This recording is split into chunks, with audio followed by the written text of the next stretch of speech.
I put it all together this morning. I had to put my oil back in. I had to drive to Calgary this morning. So. Oh, you got it on early. Huh? Yeah, you're going on early now. Yeah, so.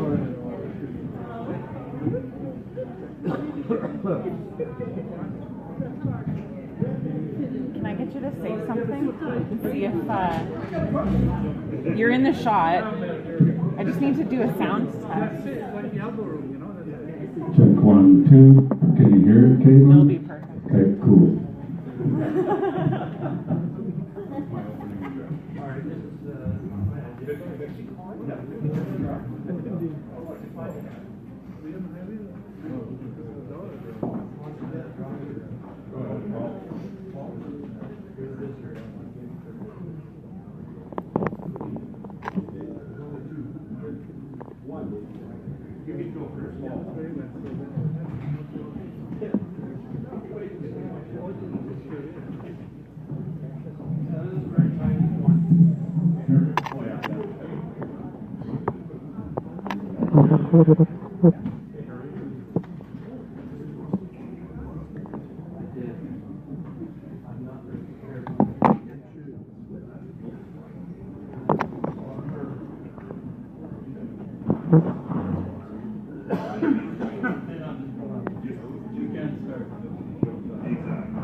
Could someone go get Mary, please?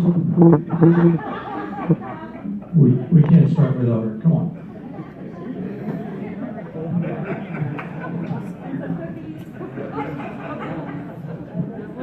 And then clear the way because I'm getting out of here.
Well, we were going to drive by like that.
Good evening, everybody. My name is Don McCracken. Right here. I know. Just want to welcome you to the candidates forum for the Mayoralty election. Let's call it an election since that's what it is. And that's coming up on October 16th. But before we ask you to cast a ballot, we ask you to come out tonight and despite the weather, and congratulations to you for making it here in one piece, we really want everybody to have a good chance to talk to the candidates, find out what they're all about, so you can make an informed decision come October 16th. Now, what we've decided to do is to give each of our candidates, Paul Milligan and Craig Snodgrass, let's just give them a hand, just to start things off.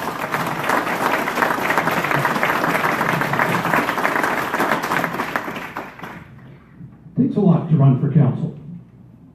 I know I did it once unsuccessfully, so I didn't do it a lot about it, but I did. But no, it does take a lot to run for council. It takes a lot to put your name forward and to stand up, especially if you're going to stand up for the top job in the town, and that's what they're doing. So, before any further ado, we've drawn numbers, and I believe Paul got the number 1 position. So, Paul, you've got up to 5 minutes to give your life story and your platform, or a little bit about yourself. Feel free. Okay, thanks, Don. Can everyone hear me?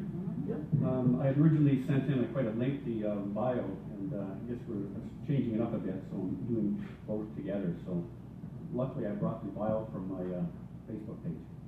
So I'll just give you a quick outline of who I am. I was born and raised in southwestern Ontario, lived at home until college in 1979. Graduated from Fanshawe College in 1981, diploma in urban affairs and real estate. It was appraisal, mortgage, and finance and assessment. Hired right out of college by Alberta Municipal Affairs Property Assessment Operations in the Calgary office. Drove to Calgary, Alberta in my 1974 Pontiac Astra with everything I owned in 3 suitcases to start my new career at Alberta Municipal Affairs in 1981. From 1981 to 1992, I was the appointed assessor for many municipalities throughout Alberta. From 1992 to 95, I was the appointed assessor for the town of High River. 1992, in that time period, I married Barbara Caddick. Barbara and I had 2 children, Mark and Heather, born in the mid-1990s, both now young adults, one in university, the other working full-time. 1995 was a real turning point for me. First, the Alberta government privatized all assessors in the province and downloaded that into the responsibility to the municipalities. And in 1995 as well, I worked for the Alberta government as a claims officer for the flood victims in High River. From 1996 to 97, after the flood work was completed, I returned to, High asked me to return to their town to assist the contract company to which they hired. The goal was to expire that contract and get me back as the assessor. First I was under contract, then part-time, then eventually full-time. In 1997, I became the full-time assessor at that time, as the town assessor. Being a full-time assessor, it's time to move my family down from Calgary to High River in 2000. Raised both kids in High River and still live at the same address. In 2011, a new member of our family arrived from heaven to wait. His name was Charles, Border Collie. In 2016, my wife passed away, and I've had over 34 years as a property assessor, the majority of those years with the town of High River. Now we'll get to my opening speech that I had prepared. Good evening, everyone. I'm privileged and honored to be before you this evening. This has been an exciting and informative and enjoyable journey so far, and I look forward to a successful conclusion. I would like to start with my campaign slogan, building our home together, home we call High River. Next, my vision is High River will continue to be a growing, thriving, and important municipality in Alberta, a desirable place to live, work, vacation, and retire. And by recognizing the rights of all citizens, respecting the environment, providing recreational programs and amenities for a healthy and active lifestyle, as well as providing excellent municipal services and facilities. And all this at a reasonable level of taxation, while always maintaining a small town atmosphere. My mission statement is for Mayor and Council and municipal staff and the citizens of High River to work together to create and implement strategies, policies, procedures, and plans necessary to turn this vision into a reality. My principal and guiding values: to advance High River towards a safe, healthy, and prosperous future. The values are responsiveness, excellence, fairness, integrity, learning, and leadership. My political platform is stable and level property taxation, at least for the next 2 years, for the completion of the rebuilding phase and to enter into our growth phase or future. Economic environment. We must reinvent our economy to reflect the changes in our society and at the same time remain that small town feel. Environmentally responsible. Develop land in a responsible and sustainable manner. Open and inclusive. The strength of High River can be defined by how open and how inclusive we are in the political process. We must also open up Town Hall to everyone and create a system that will allow the greatest level of involvement, which is engagement. Municipal government. Strive to make municipal government a vehicle for positive growth while maintaining our small town feel and look and atmosphere. Thank you.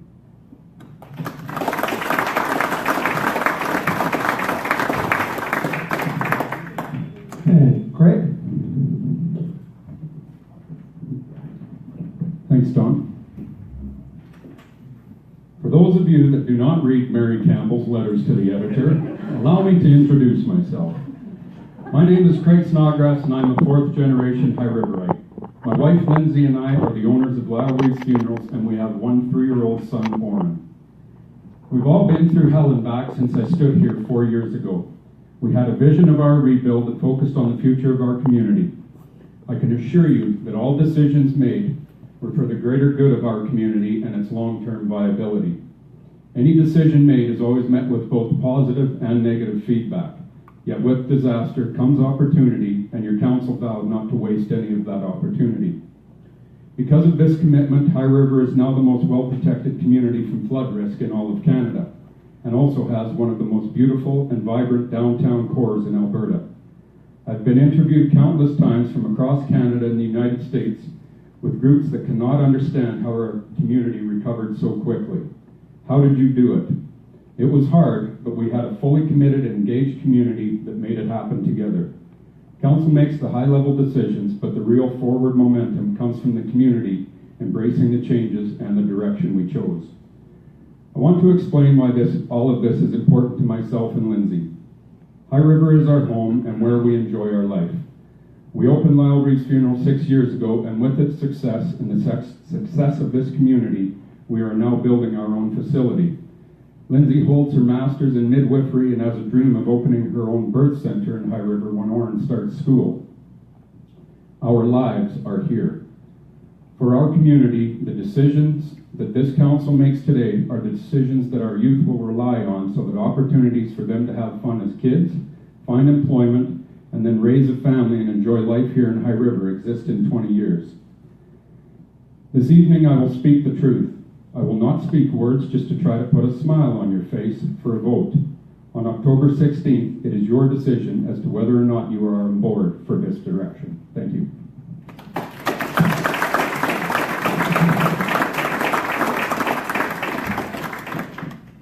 Thanks to both our candidates, and we do have a couple of rules we wanted to let you know about. That's we have a couple of fine sorters up at the front, so if you have a question, you'd like to write it down. If you're a little too shy to go to the microphone, please don't be. It won't bite, and you can get your question across just that much quicker without writer's cramp or any of the other problems that come with that. The sorters will hand me the questions so that I can discern them down into one tiny little iota of truth. And then the candidates can choose to answer the question simply by indicating that they want to do so. They can also indicate that they don't want to answer the question by hurling something at one of the sorters, preferably. The questions can be presented in a written format or verbally from the floor, as I mentioned. And should a question be addressed to a particular candidate, the other candidate can also indicate their desire to answer the same question. Candidates have 2 minutes to answer each question. And the bell will ding when their time is up. User is in charge of the bell and is not afraid to use it. please don't go over time.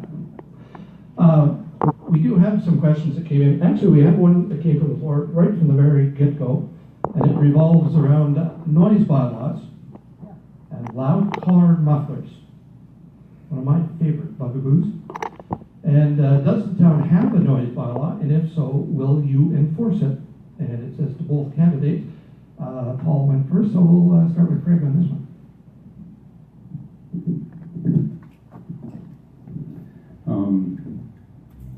Tough one, because all of our bylaws, in that regard, whether it's dogs or noise, 98% complaint based. Whether you agree with this or not, that's just kind of the way it is, that if we get complaints, then the bylaw officer goes out and deals with it.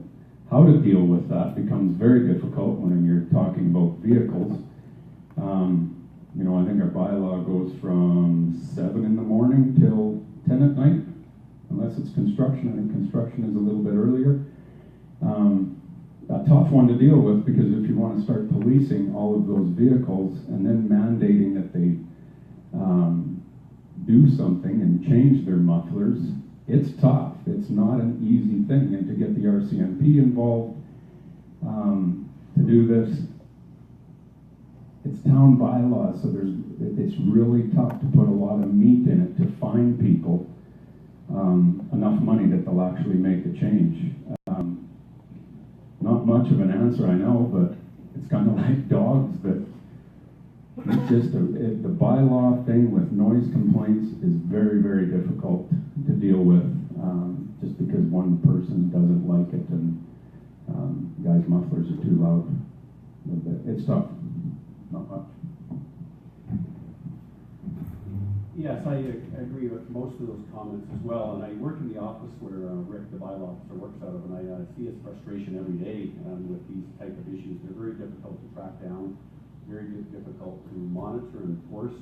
I think this is where a lot of my principles of public engagement takes place. I know it's as difficult as it is. I think we have to be aware of who's out there, maybe making those noise, making some notes on license plates numbers, or tracking the people down, and paying them a friendly visit. Otherwise, you're just paying an expensive bylaw officer to do a lot of tracking down that may not be as effective as it could be. That's not the only solution. He's there to enforce the bylaws. I think if it's something that can be monitored and recorded and trended for a long period of time, it will certainly give them some ammunition to move forward with. A random thing once in a while, I think those guys are through town and maybe gone again. But it happens all the time. We have a pattern, we have a process. I think it's up to the residents. Take some responsibility, make some notes. Everyone has a cell phone now. Record the sound or something, and participate in the engagement, and that would help him out immensely. But yeah, we have the dogs are in place. I think you know where the dog is, so that shouldn't be quite as hard to track as a moving vehicle. And sometimes with dogs, many of us are dog owners, and talking to another dog owner might not be that difficult. Uncomfortable, yes, but I think we all work together in conjunction with the bylaw to see the degree of severity of the issues, and we can work with bylaws to implement a good strategy. Thank you. All right, any takers? Come on. Sir, come on up. I can't tell you how many complaints I've heard, but it's a ton. It all has to do with parking in the downtown core. Are there any plans to address that problem? It's perception is reality, and so we have a problem.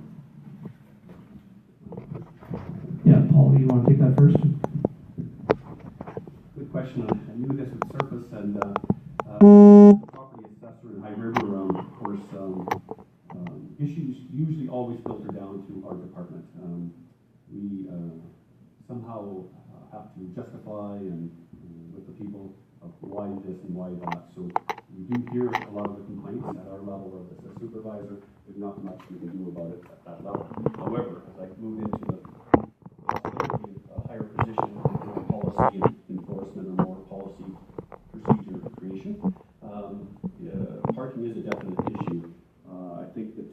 looking, I would hope, as we go through the planning process, planning for strategies for parking. The old standby, we've for years encouraging business owners to have employees and themselves somewhere else to free up that little bit of space there for their business to help out them, particularly if their business is related to senior population that needs that additional parking and or closest to the facility. So I think that's a strategy that I would like to engage the public in having a small committee specifically assigned to address that issue of downtown parking, to get your feedback, to get your engagement, and not just rely on something that's already in place with concrete. That there won't be a quick, immediate fix tonight or tomorrow, but probably a solution that we can work on to get something in place that makes things a little easier. And I haven't got all the solutions for that tonight, but I'm definitely know that concern. I'd like to work on that with the citizens and the planners and the engineers of the town of High River. Thank you.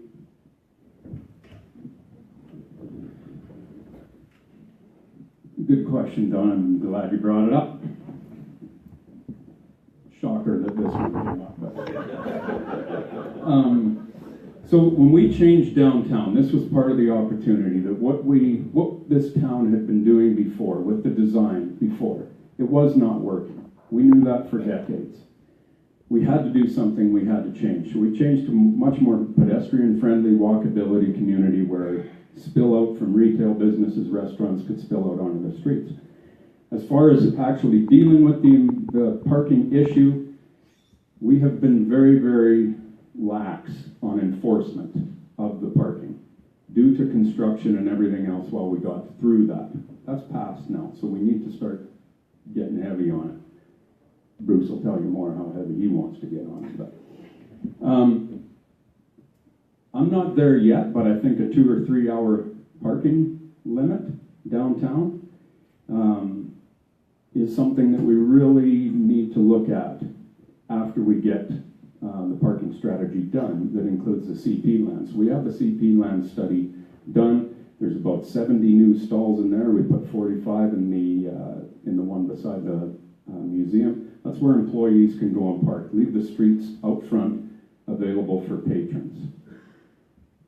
Parking is impossible to give a 100% solution that's going to satisfy everybody. We didn't have it before. We don't have it now. We had to pick a direction as to which is most important for us, and that was pedestrian safety, which is why we narrowed the streets up, put the bump outs out, and walkability, and making a more vibrant area. And I think if you look at the success of 4th Avenue already, and we're having to put scheduling in place for the use of 4th Avenue and everything else, I think we're a long ways ahead there. But there definitely has to be some enforcement with the use of 4th Avenue to keep the employees over in the employee parking spaces. Thank you. We have a question that was submitted beforehand, and this one is regarding downtown building vacancies. Paul and Craig, what are your thoughts to applying a vacancy tax on unoccupied commercial buildings? Vacancy tax on an unoccupied commercial building. These property owners are having a difficult time enough to pay their regular property taxes. To apply another tax on that is another salt in the wound. I think there's got to be solutions. I don't know if I know all the solutions.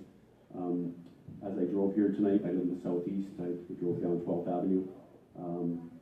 Lots of new bays going up there by the co-op and the Mark's Work store. We're seeing some construction, some growth. However, the price that's going to pay is the landlords with the buildings downtown. Those businesses that could potentially come downtown are now going to shift up there. So your downtown vacancy problem hasn't got resolved. It has enhanced with growth over there. But that has been coming on for years in the prairie towns in Western Canada. The growth taken away from the downtown core to your main roads coming into town, that's where the action is, that's where the traffic is. The landlords and businesses downtown are really in a pickle with their downtown location. I don't think our municipalities have caught up with enough of the walkability and bike traffic yet. I think that's in the future. We're going to be going through some difficult years to find solutions downtown.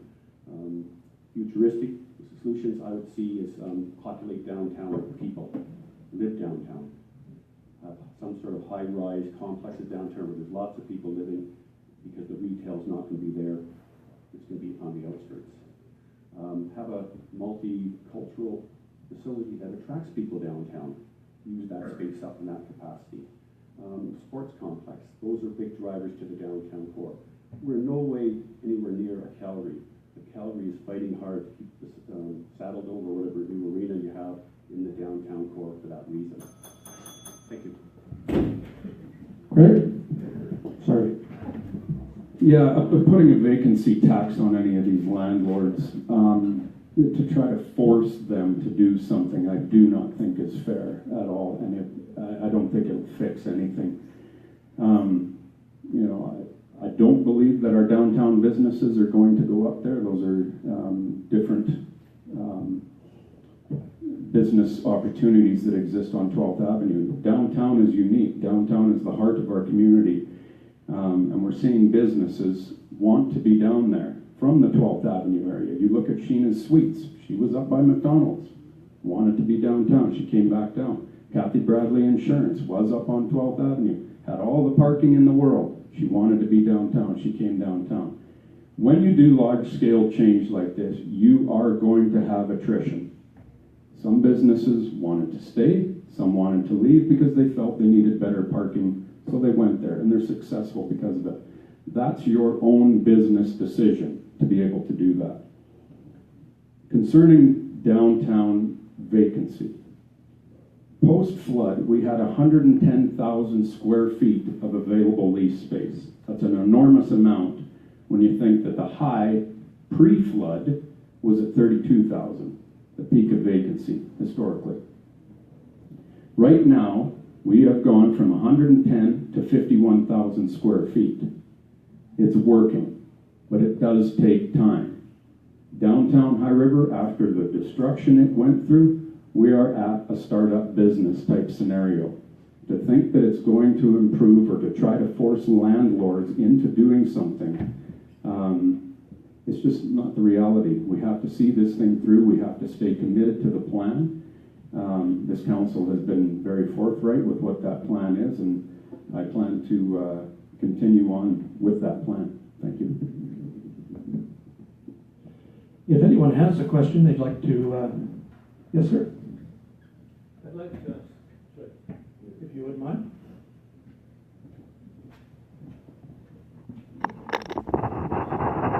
excuse me, this is directed particularly at Mr. Snodgrass. We hear regularly the town is vibrant. We also hear, the gentleman mentioned, downtown parking issues. The downtown parking at 3rd Avenue is basically derelict. Does that 51,000 square feet include all the property that's owned by the, or leased by the Filmon District? Yes, it does. That's a short answer. Well, yes, I think the question was, is the spaces like Vespucci's, is it part of that 51,000? Yes, it is. Okay. We don't consider that long-term lease, that short-term movie stuff. Okay. If I can just add on to that question, there's also, I've got my notes here, sorry. Are you doing anything to encourage properties and businesses to move into the downtown area, i.e. some sort of tax relaxation? No, not tax relaxation to move downtown. I think that's up to the business owner and the leaseholder themselves as to entice people down. Now, I know a couple of instances like Calgary, but it's happening in High River where they give 6 months or a year of free lease, pay the utilities, and that's what they're drawing people down. This isn't new just because of High River. The poaching of leaseholders that's going on in Calgary is unbelievable right now, what they are offering, right? It's not unique to High River, but we have a change that's happening in High River for the environment that we need to see through. Okay, okay. All right, we'll take another question that was sent in earlier, and that's how do you keep youth in High River beyond high school? And this is for both candidates. Paul, you want to start? Yeah, that's a good question and a challenge for most small prairie towns close to an urban center. It's a very big draw to go to Calgary. High River has taken some steps with the Academy of Learning and the Bow Valley Institute. I think they're good institutions that I see a lot of local kids go to and are getting a good education out of. But still, to maintain that age group in High River is very difficult. We don't have the establishments that support it, the entertainment facilities, even recreational facilities. It's going to be very hard to retain them at that level until such time they get older and possibly have a family and come back to High River, which seems to be the trend now. So I think we're taking steps, but this process is a long journey too, with partnerships out in the community, with institutions, even looking at possibly it's been discussed, SAIT and Mount Royal and the bigger institutions having satellite educational facilities in these smaller centers, but that will be ongoing. But I think we're still missing a lot of things that that age group spends their money on and wants to spend their time doing. So it's difficult, and it's just the continuous of encouraging businesses of that sort to come. Talking to people, we certainly have enough liquor stores and pizza joints right now, but we need to pursue and try to encourage other avenues to come here. But you can only encourage so much. You have to have that community incentive for those businesses to want to come to meet that need. And if they don't see the need here, they're just not going to come up and set up shop yet. So maybe we got to get the institutions here first, get the kids here first, then the businesses will follow. But I don't think the business will come before. Thank you. Can you repeat that question? Yeah, how do you see keeping youth in High River beyond high school? Beyond high school, I think the big thing we have to do is start providing the things that they needed when they were kids, primarily recreational activities. And you know, when we look at our healthcare system and talking with Dr. Spackman, Dr. Gorshay, these guys, and what do we need to do to attract young doctors? They are looking at not what High River has as a doctor, but they are looking at what is available for their families. Mom and the kids, if you're a male doctor, the other way around if you're not. Sorry for being, can't remember what that's called, but. Being Craig. Yeah, I'm being Craig. So from my standpoint, we really do have to focus on the youth of this community, and we have to start when they're very young. We have gone through 4 years of rebuilding this community in primarily adult-focused projects.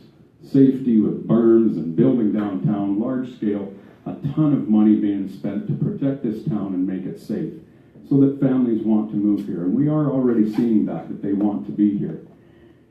As far as recreation goes and what young families are looking for so that they come and go to school and come back and live here, work here, play here, skate park, BMX pump track. These are recreational facilities that kids can use without having to be part of hockey, which is expensive and involves a ton of travel. My God, I hope my own kid doesn't do that. Skate park, where can it be? CP Lands downtown, bringing the kids and their families downtown. Another big one, much larger scale projects, a lot more money, is the aquatics facility. Lindsay is tired of driving to Okotoks for a proper facility to take a 2.5-year-old. We can't here. It's 4 feet deep at the shallow end. We all know that this must get dealt with. It's expensive. We do have a plan for the aquatics facility that is already being built, and we need to see that through. Just something that we need to do to have a zero entrance and family-friendly recreational pool. Another piece is the Generation Center that I spoke about that serves all demographics. being the Seniors Friendship Center that needs a new facility, our youth center. Thanks very much, everybody. Now this one is for Craig to start off with. Have all the government grants received for the rebuilding of High River's infrastructure been spent? And if so, what will the cost to the ratepayers be to complete what needs to be done? Yeah, no, there's a budget.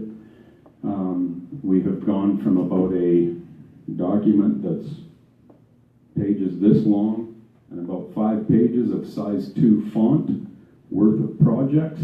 We're down to 1 page. There's big projects left to be done. We have funding for all of them. I'm not saying the Center Street Bridge, that's another monster that'll take a few more years to tackle, but we do have the funding in place to finish all of our mitigation projects. You know, anything outside of that, getting into aquatics facility and stuff, you know, of course that's going to be on our dime, but to finish the mitigation projects that we started 4 years ago, yes, we have the funding in place and it will not come out of your pocket. Yeah, I haven't got as much experience in this because my level of authority at the town office supervisor of assessment was dealing with the manager of finance and the director of finance, manager of accounting and planning and the director of finance. They've indicated the same information that Craig has indicated to you. So I've been in the loop, but I don't have any direct other feedback. Thank you. Anybody else? Chomping at the bit. Come on up. Anybody? Anybody? Come on up. Come on. Doesn't say anything but one to a customer. Yeah, no, I guess investing in the music community is certainly worthwhile. However, is there anything focused on either of you with regard to culture? Everyone talks about High River, what a fantastic place it is. They have all these artists, all these musicians. Nothing seems to be going on at the culture center, or there doesn't seem to be kind of, I don't know. I don't even know what I'm asking. I guess I'm asking what you guys would be interested in doing in regard to culture. That's a good question. Thank you. Culture's And the arts, I'm sorry. yes, culture, arts, and just other than recreation. I think there's been a lot of interest in High River over the years. I've seen this flourish every 7 or 8 years, and the committee gets gung-ho about getting stuff going, and then somehow it just fizzles and fades away, and it surfaces a few years later. I do believe we've got to enhance the library under that, the museum under culture, but also that touches base with something downtown. And I think there's good demand for culture, some sort of facility downtown, arts, and some sort of play type facility where we can attract people to the town, helps out the businesses, the local businesses, and multifaceted, and have the enjoyment for the residents, as well as address some of the issues with downtown property use. But arts and culture, I think, is an untapped resource. That's an opportunity for us to be known and recognized for something, to draw people out. 1 million plus people living in Calgary, we need to have something to draw them out to High River. Just by saying you're a people first community is not going to cut it. I've worked in many municipalities in Alberta, and right from Olds and Manton, Bicycle, Drumheller, everybody's nice people, including yourselves, very nice. But we've got to step a little further away from that and develop something, move forward, get behind something, whatever it might be. And I need community engagement for that. You need to spearhead that and not rely on a few people to tell you what it is. I believe our job is to coordinate those ideas and thoughts and work them in with planning and finances, and in conjunction with other plans we have for recreation, to make sure the money can be spent properly and efficiently. And it might even have to take place with a P3 arrangement, public-private partnership, to get things done. Otherwise, some of these big projects will take so long to get completed if we don't get going on them. Don't focus on something to get done in the meantime. Thank you. Yeah, ongoing conversation every year. I think it all comes down to when we start talking about, you know, culture and the arts. is a larger scale venue that we have to be able to use. It all comes back to some performing arts venue of some kind is what people are looking for. You have the #1 place in town right now, Don, but it's small. People want something a little bit bigger than that. We can do it. It's just like recreation. We can do it. If the community is engaged and wants to lead this thing, wants to push it forward, we can do it. But we have to remember we are a town of 13,000 people. We have approximately 60,000 people around us that we can serve and draw from for ticket sales, etc. That's our market that we draw from. But it all comes back to money. And how important is it for the community to spend that kind of money? When we look outside of all the fun stuff, recreation and everything else, and look at stuff that really is very important, which is water treatment facility upgrades that are going to have to happen in the next 10 years, $12 million. Wastewater treatment, $12 to $40 million to do wastewater treatment facility, depending on the study they do with our effluent discharge into Frank Lake. Spitzy Crossing, once it gets going, there's a $10 million reservoir that we have to build out there to service the Spitzy Crossing. It's tens of millions of dollars. We get into a venue, we get into a pool. A pool is going to be, even just massaging the one we have, is going to be $14 million minimum, depending on how elaborate. It's all based on priority with the money. The community has to engage. This is what's happened in the past. Here, council, performing arts venue, please. We can't do it. This is what's happened in our society lately in the last couple of decades, in my mind. We've lost the community engagement. We've lost the people that are really going to drive this thing forward and hold council and engage the community. Although that started with arts and culture, it kind of veered off into recreation, so that veers right into this question. Will you continue to support affordable pricing for families at the recreation complex? Yeah, that's one concern I have especially during these economic times. I think we have to hold the line on that. I don't think we're enhancing that product of a facility to enhance the price. If I would say if we're adding more customer-related service, elevating the product, then you can elevate the price. Without those other two things being elevated, I think we have to hold the line on that. I'd like to push it a little even further. If there's people in the community that just can't afford the price, I'd like to see them volunteer to the facility in lieu of admission to the facility to get a buy-in. And this is all trying to get buy-in, engagement to everybody to be a participant in that facility. So hold the line. Just an option or idea I have to, if people can't afford it, to volunteer. We want to promote volunteerism. It's one of the staples of our town. We say we're volunteer people. Volunteer to the organization or the facility of whatever job it might be. I know the town safety people are probably wondering, oh boy, Paul, what about the liability and the insurance? But besides that, let's get common sense going. And if there's an ability to get more people engaged, we need to promote that. And that's the way it is. Can you repeat the question again? Short-term memory loss. Will you continue to support affordable pricing for families at the recreation complex? Absolutely. Health and wellness is critical to our community, and regardless of your income, you should be able to access that facility. It's a publicly run and publicly funded facility that everybody has a right to, whether it's reduced fees or coupons that we've used in the past for certain groups.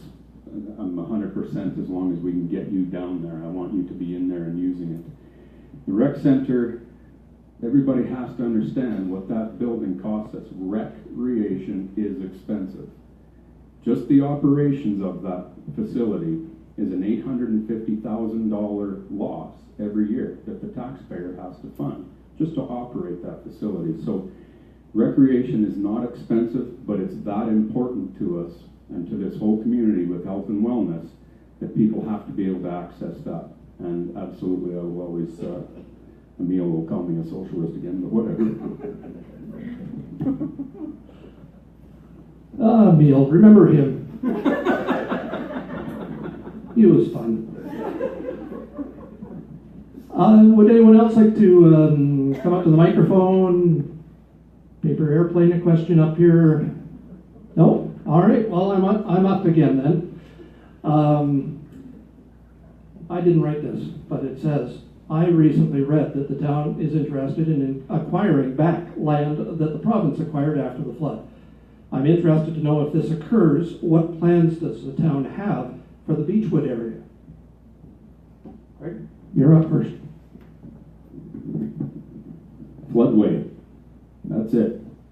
Becomes a natural area that we allow water to flow through. What we went through in 2013, we don't want it to happen again. We've just asked the province, once they're done with their auction thing, that was a brilliant idea, but once they're done with this auction, we want the homes removed, whatever ones didn't go through the auction, get rid of them, get them gone, and we want all the infrastructure taken out of there, including the berm that's in there. We want that removed so that water flows through here and not through your house. That's it. Yes, the Beechwood properties, I was involved in the bio program there as well, and from my take on it, after the owners had left, and they had passion for those houses.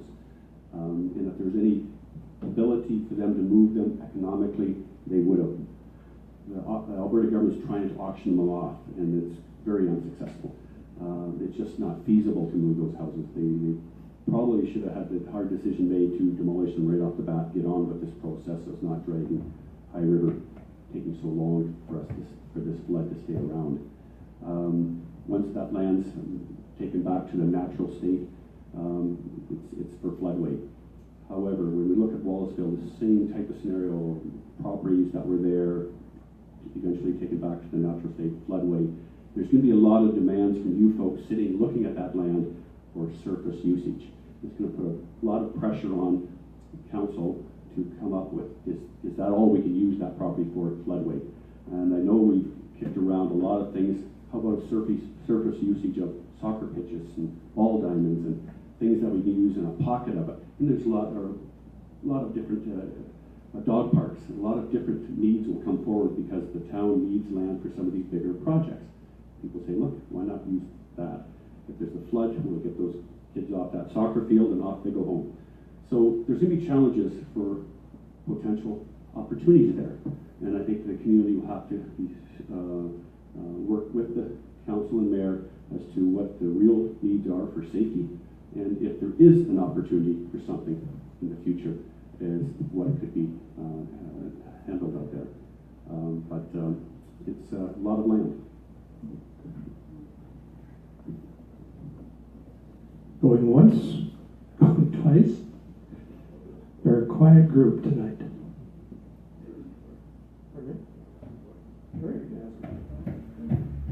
He's an MD resident. All right, you can't ask a question. I'm the president of the chamber and I make the rules. Fine. All right, you can ask a question. Sorry.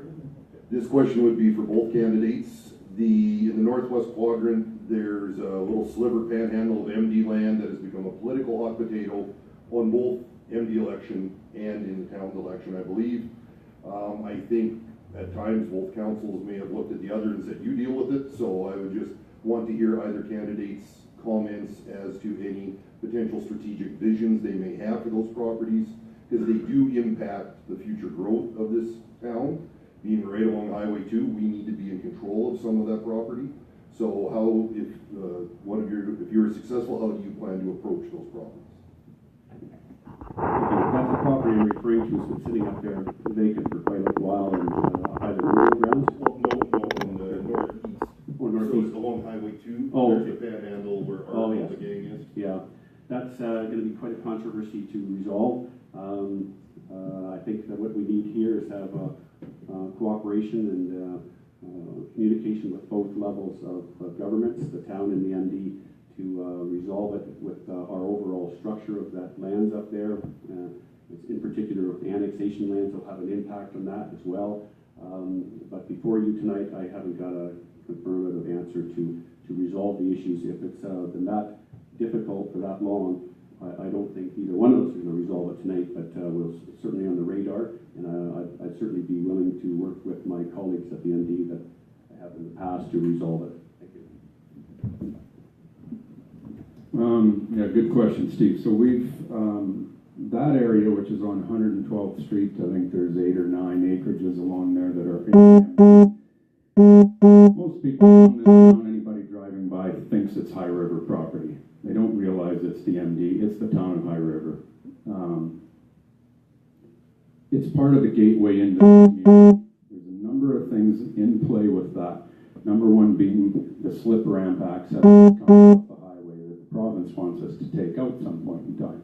If we do that, then there's a road that has to go through those properties. So as far as annexing them, I believe that the town of High River should annex those so that we have some say in how those properties are developed. They're right along Highway 2, and to leave that in the hands of the MD, well, it's already happening, and I'm not all that happy with it. I think we need to annex them. There are some residents, we've talked to all of them, they've given us their feedback, but there's a lot of questions that they don't understand as to what annexation means in terms of, do we run services there the next day? The answer is no.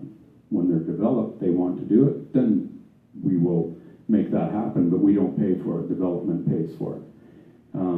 So yes, this will come up. We are having them come back to an engagement session with our planning staff that will actually teach them what annexation looks like and what it means to their properties. I'll make my final decision once I hear feedback from them, if I'm elected, as to how many people actually want it. But if it's 2 out of 9, it's going to be a tough sell.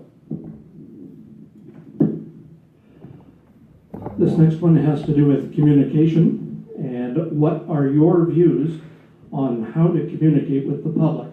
And, Craig, you want to go first? I think my strategy, learned a lot with communicating with the public, but I don't think my strategy will change if elected again. I use Facebook a lot. I use the mayor's update after every council meeting. I do a video that gets posted to our Facebook pages, gets posted to YouTube, just to allow people to be able to comment on it, watch it, know what's going on in town. Facebook is a monster that I learned a lot about. Having conversations on Facebook is impossible anymore. You used to be able to 4 years ago. It's a nightmare now. I won't get into that one because I only got 2 minutes. That one I've limited over the last couple of years, but we are all available. All of our cell phone numbers, everybody knows how to get a hold of me. They walk into my business, they come to our home, into our backyard unannounced. They know how to get a hold of us. I am 100% open. I love having the conversation, whether it's controversial with downtown parking. I love having the conversation and connecting with people in real life rather than social media primarily. So I think we've been successful with it the way last council did it, and I don't plan on changing anything. Thank you. I'll give a little bit of history on how I handle it with my former position, and I'll let you know how I've handled this position. With my former position, I'm kind of case sensitive. I kind of look at who I'm talking to and how am I going to address that particular person. So if I'm talking to a 20-year-old or a 25-year-old, I'll be certainly going through the Facebook and the social media things with that person. That's the only reason they want to talk. They don't want to see it. If I'm talking to the homeowner that's got some issues, especially the majority of people in this group, it'd be a one-on-one. You come into my office, we sit down, we discuss it, and we review the situation, the problems, we sort it out, and we want it to be resolved before you leave. I do the email thing and all those local government websites. We have correspondence through a website and stuff. That won't change either. If I was successful in this position, I'll maintain that, do the video thing as well if it's available at the town office. But as well, I think it's so important to keep in touch with your residents based on their age and their needs and their abilities. And so that's the approach I've taken in the past, and that's the approach I will continue. So for you folks in particular, it'll certainly be one-on-one, and that'll be day or evening, whatever. I've come to my office and had people in to discuss things well after company hours, wherever it works for you, at your home, coffee shop, at the office. But I find one-on-one works very well. But as the age goes down, that old school, which I am, old school, old-fashioned, you start to take on the new trends of society and you stay current and you address them accordingly. Thank you. Paul, actually, if you want to continue standing, this one is for you. What experience do you have that will be beneficial as mayor? I think the experience I have over the many years as a property assessor is addressing conflict and coming up with resolutions and resolving problems. From what I gathered campaigning so far, you get a lot of problems addressed to you, and that's not much different than I've had in the past. You learn to coordinate those problems, you learn to prioritize them, and you learn to get back to the people in an orderly fashion to resolve it. I've got lots of experience with different levels of government, both provincial and municipal, not only just with our own town, but colleagues in other towns.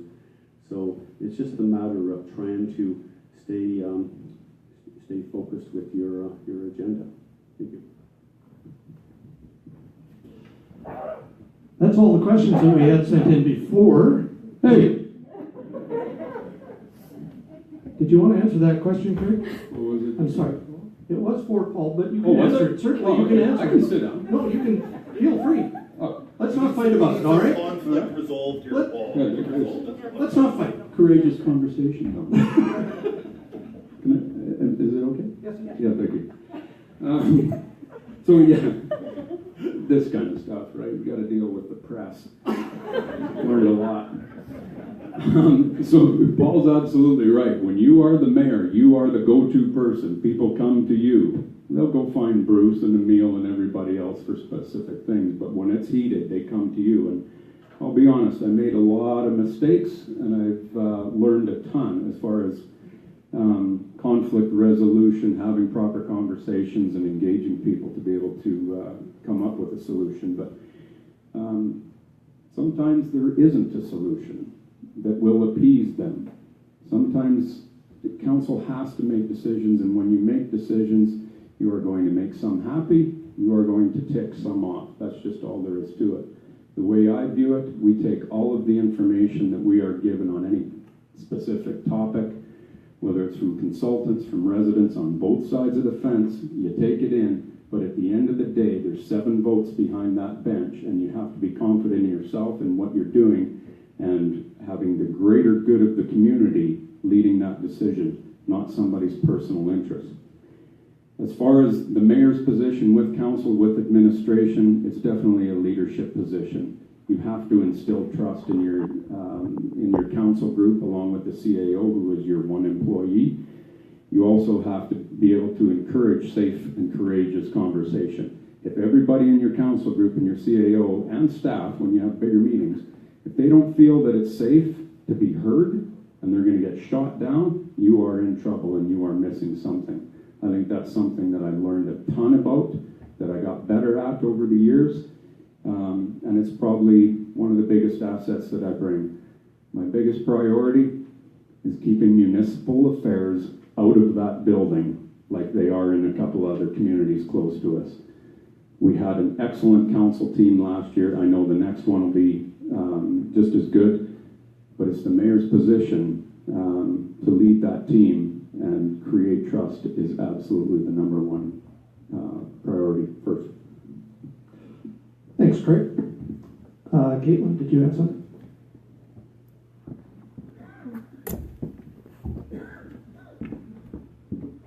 We have a couple of questions that have been submitted through the Facebook Live feed. What did I just say? I'm in the 20 group, so This is part of communication? it's part of communication. So this is a question for both candidates. What are your opinions regarding curbside recycling in High River?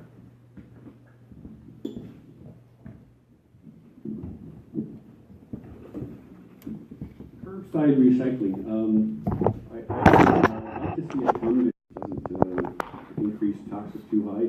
I think our recycling, either that or we have to increase our recycling plant's capacity, getting more options of things we can drop off there, even the capacity of the recycling plant.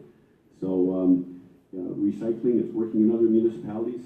People kind of buck at it a little bit at the beginning, and then they start to enjoy it, and it starts to become a trend. You start to develop a habit. If every Thursday you put it out or whatever. I do a lot of recycling on my own at home for various things, so I do a lot of that already. But it's something I think we have to, if the society's not going to do it on a grand scale, we have to probably implement some program like that and see how it works and see the cost and see how efficient it is. And most municipalities start off with a little pilot project, maybe in a neighborhood or something, to see how it works and see if they get the bugs out of it. But I would say it's coming to a neighborhood near you. Recycling was something that got brought up a couple of months ago with council, and I've dug into this one and learning a lot. With curbside recycling blue bin programs, you have a choice whether to do it or not, and the choice has to be made. Are you truly concerned about the environment and the end product of that recycling? If that's the leading conversation, blue bin is not the solution. Blue bin is convenience only. The contamination that happens when everybody puts all their stuff in one bin, and then it's put into one truck and smashed together, and then hauled to the city for sorting, reduces the chances that that product will reach an actual recycled milk jug. It all comes down to environment or convenience. Most other communities, yeah, they're doing it. Okotoks is famous for it and everything else, but I'm not going to do something just because somebody else is. We are taking a hard look at this. Lots of guys are saying the current program that you're doing right now is the best way for that product to reach the end product stage of actually being recycled, because it's sorted at the home. As soon as you put it all into one bin, you start to reduce the chances of that reaching an end product. So it will be discussed. The next council has to deal with this. If it's convenience that everybody wants, then we'll have to go there, but I think we got to really take a look at as to what the end goal of all of this is. Caitlin, did you have another? I think that's it for now. That's it for now? Yeah. That may be it. Okay. Unless anybody else has another question, because I'm out here. Sir, would you like to?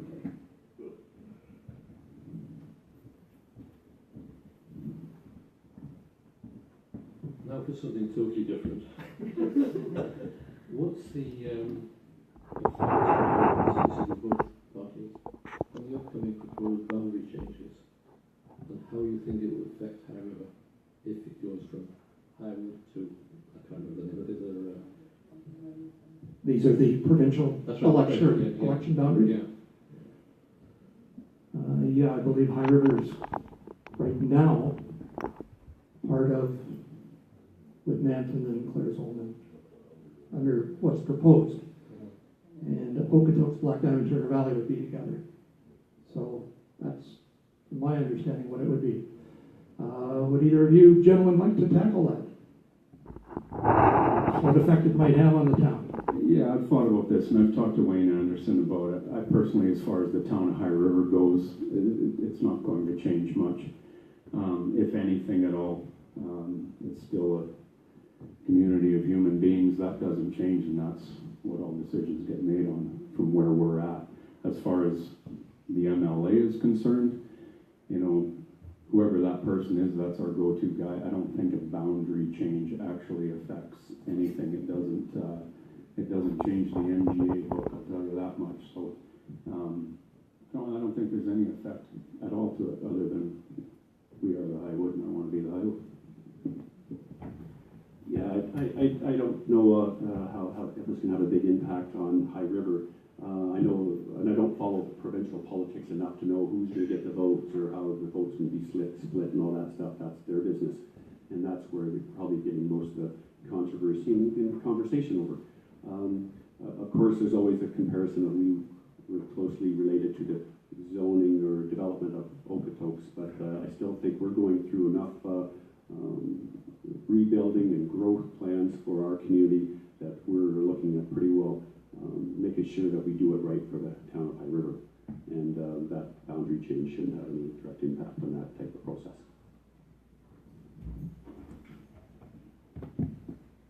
Caitlin has another. They're just screaming in here. It's not me, it's Facebook. So this is a question from a youth in our community.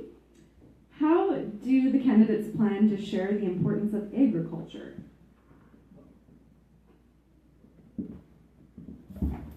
Okay, from a High River perspective, with direction for agriculture, I think we're doing our part with the community gardens.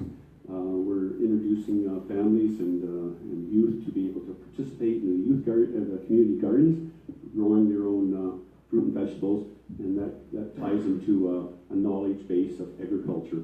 I think the town of High River has at least the bee and chicken bylaw in place, and so that gives some experience to agriculture as well. But also I think with the promotion of agriculture, maybe what they're hinting at with rodeos and different events like Little Britches Parade and different rodeos that we have to promote the aspect of agriculture in our community. And if we can support that, we're closely related to the farming community, and that would encourage and have more participation for the youth to participate in agricultural activities. That question, is it community gardens or is it economic development level with agriculture, right? So, yeah, we don't know. Paul, sorry, I meant to say sorry and Paul at the same time. Paul, very good comments on community gardens and engaging the youth to learn how their food is produced, etc. I'm going to take a little different spin on it, more from the economic development piece, because there's two pieces that we've done studies, two of them that said the exact same thing to us as to where High River can focus as far as economic development and grow and become a center for this. One is healthcare, number two is agriculture. What part of agriculture that we want? We want the new business, we want the tech sector, we want the innovation, we want the development of new ag business in High River. Big piece of that they're asking for. These are businesses that will locate downtown. A big piece that all these tech guys, whether it's healthcare or ag or anybody, they want fiber optics. And bringing broadband downtown High River is a priority for last council. It should be a priority for this council. We need to see that through. But as far as agricultural, I know there's lots of kids going to Olds and everything else. They can come back here, and we need to provide opportunities for that. I think it's something that we can continue to work forward on. And I believe Caitlin's looking at me like she has another question. She does. Okay. This person would like to ask about participation in the Alderside Industrial Corridor for employment opportunities. It's not phrased necessarily as a question, so I'm having difficulty asking it as a question, but can we ask about participation in Alderside Industrial Corridor for employment opportunities no different than previous councils negotiating to get Cargill employees living in High River? So I think that they're asking about the potential economic development impacts of participating in the Alderside Industrial Corridor.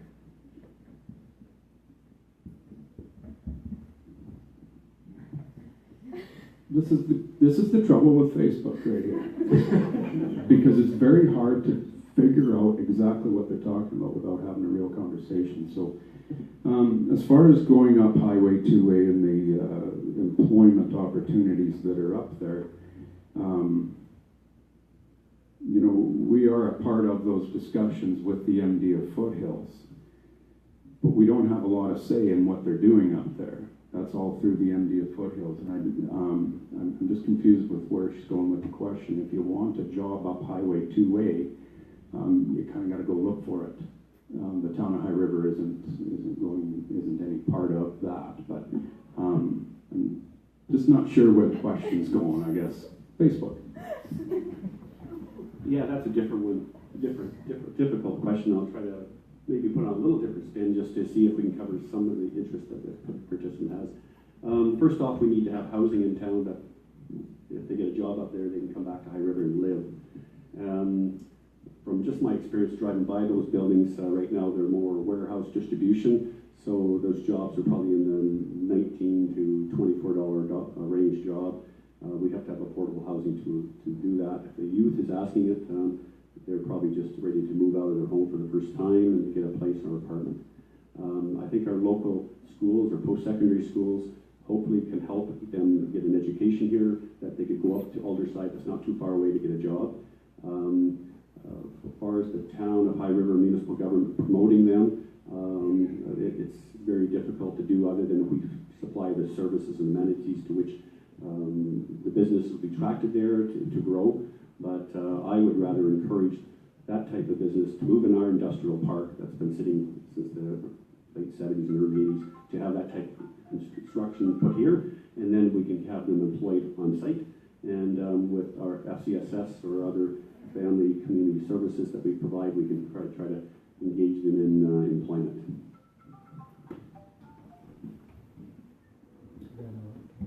That's it, Caitlin? We've broken Facebook. It's all over now.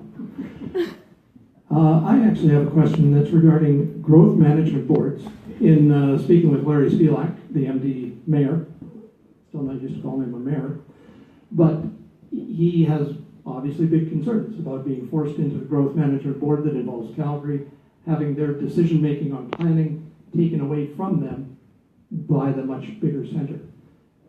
To both of you, are you concerned at all about High River losing some of its autonomy? Up against Calgary, I think you always have a sense of losing a little bit of that and losing a little bit of your advantage or a little bit of a level playing field. However, it's always nice to be involved in what's going on at that level, nothing else. And I know we certainly have a lot of different issues in the MD of Foothills, being an urban center, but I would certainly participate in that organization with the understanding that we'd be forceful and we wouldn't be necessarily wanting to just be taken advantage of by the higher powers.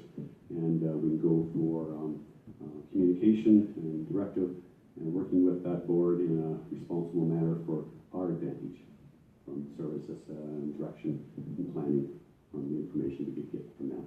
Thank you. Yeah, so this growth management board takes the place of the Calgary Regional Partnership. It is 100% being shoved down our throats from the provincial government. We talked a lot about this at our IMC meetings with the MD of Foothills. None of us are happy about it. We don't like being forced into this stuff. I am concerned about Calgary's growth sprawl and being a municipality of whatever, 1.4 million people now, how much say they have in what High River does. Will this happen in the next 4 years? Will it happen in the next 10 where we need to be really worried about it? I don't think so, but it is something that we absolutely have to keep our eye on, and I don't think it's Calgary's place or any other municipality to have a ton of influence in what we're doing, but this is something that we are just going to have to deal with. We're going to have to work with it because the provincial government is mandating membership. It's not like Calgary Regional Partnership where it was voluntary. We have to be a part of this and shoving it down our throats, and we got to deal with it. Thank you. Any last questions? Anyone who'd like to ask a question? All right. Caitlin, really? If they're coming in from Facebook, you have people that couldn't be here tonight that want to engage. Pardon? No, they're all High River residents. I do have one more. just tossed to me here. What's the plan for disabled parking downtown? That's the same question. So we beat Facebook again. You did it. Who needs Facebook? Close it down. Who answered first? Paul did. So, Craig, plans for disabled parking downtown? We've increased the mobility, the handicap parking since pre-flood with the new design. This is a tough one because I don't know how much you provide in the downtown core for the need. It's really tough because it's really sensitive with these people. Now, the design of downtown, a lot of people say, well, you've tightened it up, it's harder for everybody. I don't agree with that. There's nothing worse for mobility issues than angle parking. Once you're in, trying to get out is a bit of a nightmare. Parallel parking, yes, it's a little harder maneuver if you actually have to do the parallel and you can't just drive into that street, into that spot. But mobility issues, number of handicap spots, we've worked with professional organizations, the consultants. We even pushed the envelope a little bit with them because of the health unit and the doctor's office, etc. So we have increased the spots, but how many we need, that's a tough one to say yes or no to it. Because once you put one in, nobody else can use it. So it's always assessing the need as to, and it's tough. But with the design, rolled curbs, easier for wheelchair access, parallel parking, easier to get walkers out, wheelchairs out of your vehicle rather than being in angle parking and trying to pull a walker out of the back of a trunk of a vehicle. Now you're directly in traffic. So we've done a lot of things to improve it, but it's always something that's a moving target that it's a tough one, period.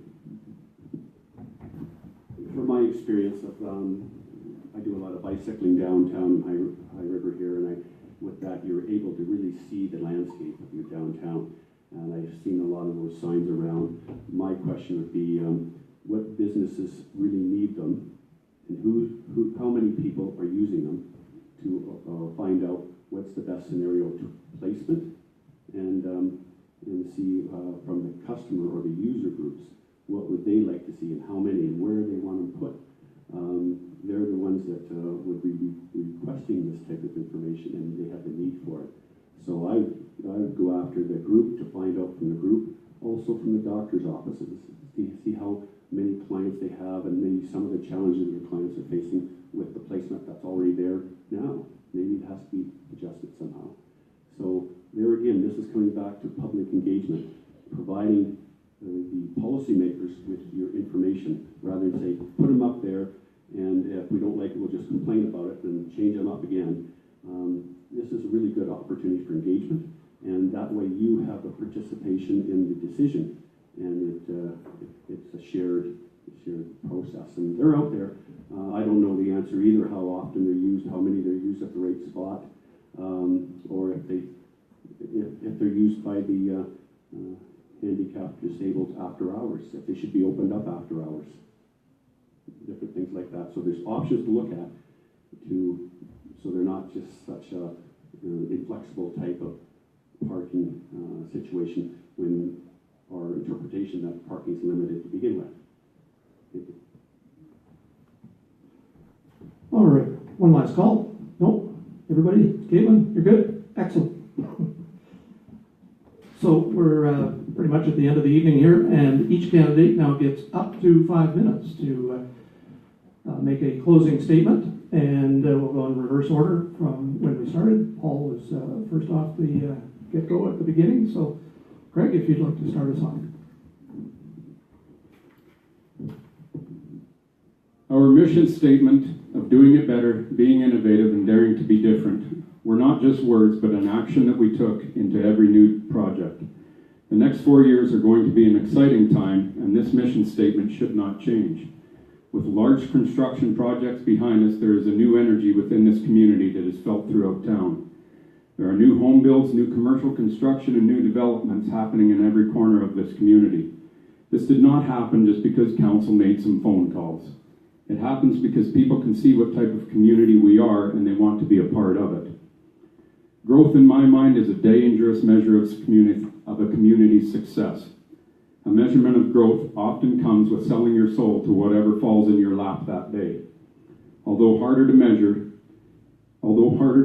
focusing our decisions on the quality of life in High River and the greater good provides a much greater outcome. The energy in this community is felt throughout with all demographics, organizations, and my favorites, the coffee shop focus groups. Some agree with the direction we've taken, others do not. This is normal, and I understand that change is difficult for all of us. But change will happen regardless, and it's our decision as to whether we want to move that change in the proper direction. Decisions involve a council team that has 7 equal votes. These are not positions to be taken lightly, as the decisions we make affect people's lives. At some point in time, though, we have to put a stake in the ground and make a decision knowing that the future always allows you to learn and adjust when needed. I want to personally thank everyone in High River for getting us where we are today. Because of you, our future has never looked brighter. Because of you, the excitement and energy is at an all-time high in High River. It's because of you that I want to be a part of this, and the role of the mayor, as hard and crazy as it is sometimes, is just where I seem to fit. Let's roll through this together, and on October 16th, let's give your nod to Snod. Thank you.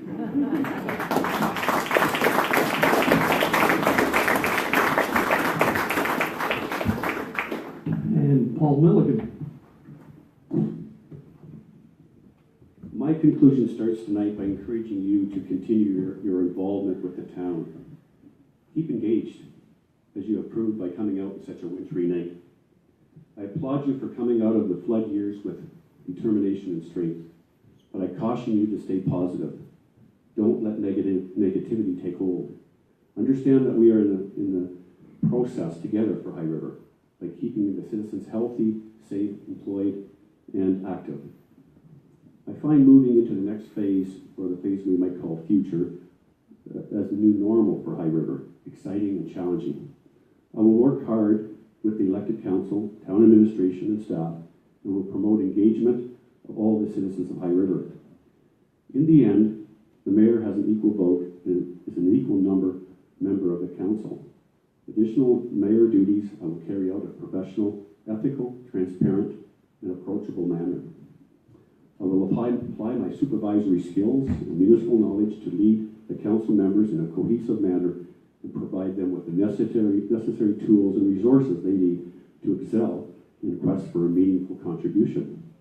They all have so much to offer, and the mayor's position needs to make sure that process is open. In order to get a rise in population, employment, and economic growth, I would encourage we promote our key competitive advantages: strategic location, access to a large urban market, a progressive labor force, improving infrastructure, reasonable real estate values, and a pro-business municipal government. We need to be proud of our municipal facilities and staff: recreational, cultural, administrative, maintenance, and operational, fire, and police stations, just to mention a few. I will coordinate the skills of council members along with myself to look very closely to the maintenance, upgrades, and eventual replacements of these facilities, because this long-range schedule is key to the success of the town's capital asset management program. My vision of growth is planned, orderly, and seamless. I moved to High River for a number of reasons, and I have no intention of losing its small town charm, its friendliness, quaintness, natural beauty, community pride for the sake of growth. But keep in mind there's competition for these new people and new businesses and is in industry. Our main competition is the other city and towns around Calgary: City of Airdrie, Town of Cochrane, Okotoks, Strathmore, and Chestermere. We need an inventory of what makes up these places to compare to High River. If we don't know or understand our competition, they will leave us behind. I don't want High River to become just like one of them, though. High River has its own unique qualities and characteristics, not to be changed for the sake of growth or to copy someone else, but to learn and understand and see if there's something we can do to help us. However, we will naturally get some growth. The question is, are we getting all the growth we deserve by not having some facility, amenity, or service that the others have? We may not be achieving our best results for you, the citizen. Our rate of growth over the years will dictate where our town ends up, both within itself and in comparison to others. However, I have a long-term vision for good things to happen to High River, with it ending up second to none. Without losing any of its qualities, characteristics, atmosphere, green spaces, etc., we all have come to love about our hometown, High River. But it will take time, commitment, sacrifice, dedication, and trust. I am up for the challenge. Are you? Please support me and let's get to work, building our home together, home we call High River.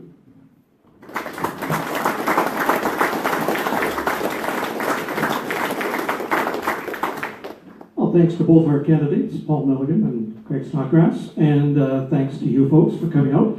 Thanks to the Chamber of Commerce for putting this on, Lynette, Yusra, Stephen. Thanks to everybody for coming out on, well, it was a disastrous afternoon, but it's turned out to be much nicer tonight. We'll all go for a walk in the park later on. You all brought your galoshes, I hope, and flashlights. Don't forget, October 16th, that's the big day. Make sure you get out and vote. And we hope to see you again tomorrow night, right here, when the candidates for councillor will be at the podium. So have a good night, everybody, and thanks for coming out.